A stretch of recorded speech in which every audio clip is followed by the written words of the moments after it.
ખબરોમાં બન્યા રહેવા માટે બેલ આઇકોન દબાવો અને એબીપી અસ્મિતાને સબસ્ક્રાઇબ કરો। પંજાબ અને હરિયાણા બાદ ગુજરાતના ખેડૂતોએ પણ દિલ્હી ચલો અભિયાન ઉપાડ્યું છે। આગામી 12 ડિસેમ્બરે ગુજરાતના ખેડૂતો દિલ્હી તરફ પ્રયાણ કરશે।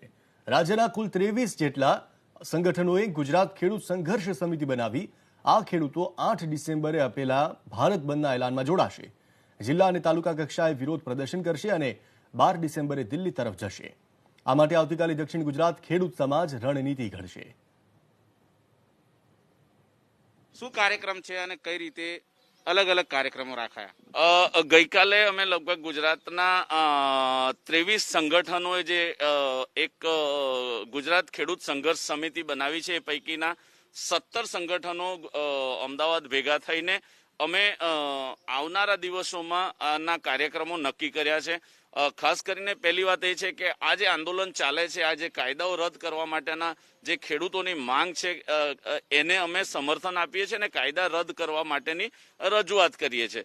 જ્યાં સુધી કાર્યક્રમને લાગે વળગે છે ત્યાં સુધી અમે 4 કાર્યક્રમો ગઈકાલે નક્કી કર્યા। એમાં આવતીકાલનું જે બંધ છે એમાં સમગ્ર ગુજરાતના ખેડૂતો, વેપારીઓ એ જોડાઈને આ બંધને સફળ બનાવવા માટેના અમારા કાર્યક્રમો અમે કરવાના છે।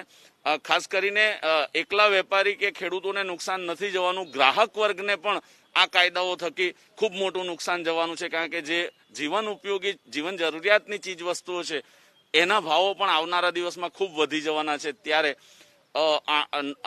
ગુજરાત બંધ, 10મીએ રાજ્યવ્યાપી ધરણા, દરેક જિલ્લાઓના માં ધરણાનો કાર્યક્રમ, 11મીએ અમે ગાંધીનગર ખાતે ખેડૂતોની સંસદ અને 12મીથી ગુજરાતના ખેડૂતો આ આંદોલનને સમર્થન જાહેર કરવા, ટેકો જાહેર કરવા માટે દિલ્હી તરફની કૂચ કરશે। એ પ્રકારના અમારા કાર્યક્રમો નક્કી થયા છે।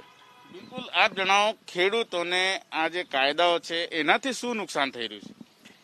જે 3 કાયદાઓ બનાવ્યા છે ખેડૂત અને ગ્રાહક બંનેને નુકસાન કરતા છે। જેમ જેમ આ કાયદાઓનો જો અમલ થાય તો ખેડૂતો પાયમાલ થાય છે અને ખેડૂતોએ પોતાની એ બચાવવા માટે પણ આ આંદોલનમાં ભાગ લેવો એ જરૂરી છે। અને જ્યારે આંદોલનની ગુજરાતમાં પણ શરૂઆત થઈ ચૂકી છે, ખેડૂત સંઘર્ષ સમિતિએ જે આયોજન કર્યા છે એને ઓલપાડ તાલુકો પણ પૂરું સમર્થન આપે છે। અને અમે તો કહીશું કે એ સિર્ફ ઝાંખી હે, પિક્ચર અભી બાકી હે। અને એ સબ ઝાંખી હે। તમે જણાવો, જે રીતે અત્યારે હાલ કાયદાઓ છે જે અસરકારક છે, કઈ રીતના નુકસાન થતું નજરે આવી રહ્યું છે અને આગામી દિવસોમાં શું કાર્યક્રમ?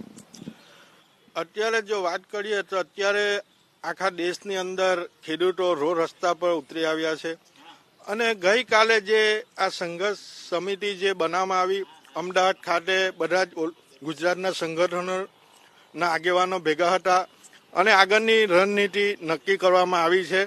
અને અમે તો એક જ વિનંતી સિટીના લોકોને પણ કરીએ છીએ કે જ્યારે લોકડાઉન હતું ત્યારે દૂધ હોય, શાકભાજી હોય, એ ગામડાનો ખેડૂત જ એને પહોંચાડતો હતો।